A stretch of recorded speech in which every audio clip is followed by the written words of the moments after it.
me see. Looking more at this. See what else we got in here. Boost Mode 22, new member to the chat. What's going on, dog? RJ, I took your advice and watched Bedlam.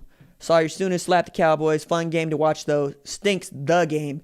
May not be a game this year. Glad I can finally support you and your progress. Appreciate that, dog. Like, I wanted the game to be meaningful for some time. Like, that's the one thing that I can say about OU Texas.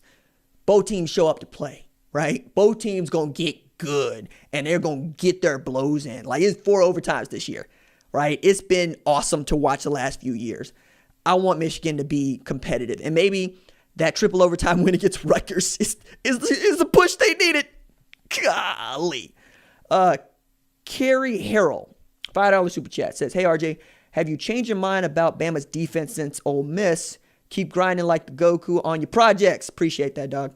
God bless. So, my man in Russia said my name is Nikolai. I appreciate that, Nikolai. That's what I'm going to go with. But to answer your question, Carrie, I have, because they've tightened up, like I was saying earlier about Nick Saban. They're a tight program. He's going to tighten it up. And I felt like after the Ole Miss game, Nick Saban probably went back to coaching DBs for a week. Probably said, no, I got this, Carl. You take the week off. Go hold this clipboard. I got this. Pete, I'm running the D-line drills today. Like, I feel like all that. Freddie, get out the way. I'm running team period for Pete Golden today. Everybody's going to get this word today because I'm tired of this. Nah, man, because, like, it's also about consistency, right? It's consistency and having veteran play. I think they're getting to a point to where I expect them to be in a normal year in October, right? Which in this year, fine. If everybody's just gearing up for the college football playoff run to come, I'm with that. But it's going to be a rocky 6 weeks. But they're headed in the right direction. Certainly, if anything, I didn't come off thinking that Alabama's defense was bad, though they did get torched. I came off thinking Ole Miss is really good. And they're not really good. They're good, though. Like, if I'm making the power rankings, they're probably 5 or 6 right now. You know, but just behind like a Georgia. Because A&M is there, Florida is there, right? Who else you going to put up there? It's a good football team. Let's see what else you got in here. Somebody giving Freifogel love in here. Going to be a Biletnikoff Award finalist, probably.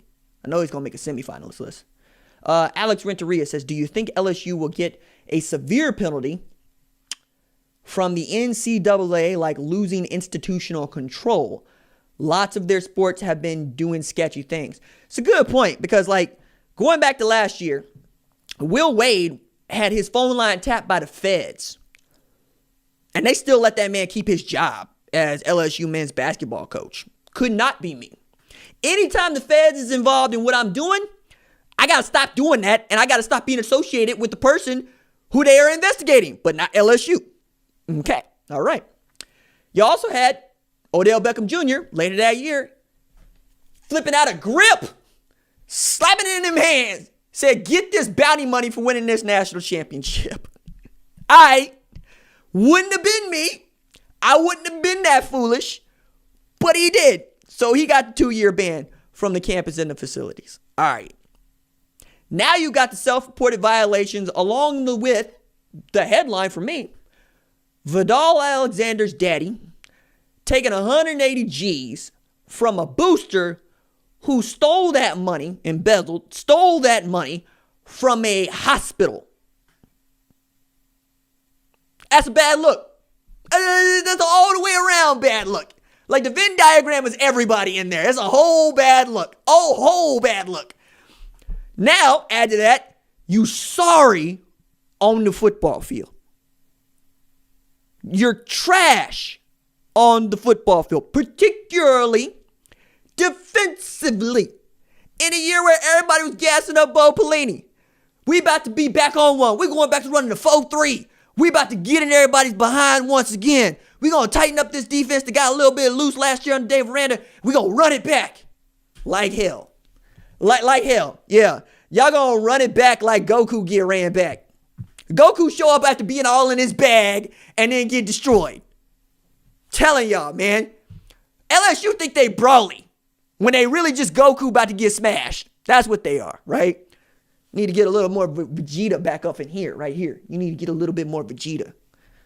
God, my goodness. I'm about to start calling y'all Kakarot. LSU, fake. Anyway, all to say, I think that they could get the lack of institutional control, but I don't think they are, because I don't think we're ever going to see something like a death penalty ever again because of what it did to SMU and how bad the NCAA missed the television revenue from not having one of its best college football teams on television. It's a big deal. It's also going to be a thing that I think the SEC would fight because they know how much money LSU brings in. So I don't see it getting that badly or that bad. But the loss of scholarships, maybe the loss of a coaching position, right? Maybe a loss in recruiting budget that would severely hurt LSU. There's lots of things that you could do to squeeze them. But I don't think the lack of institutional control is going to be one of them. It's a good question, though, Alex. I appreciate the question. Trying to make sure that I get to the badges. See. LSU stealing one from Arkansas is pain.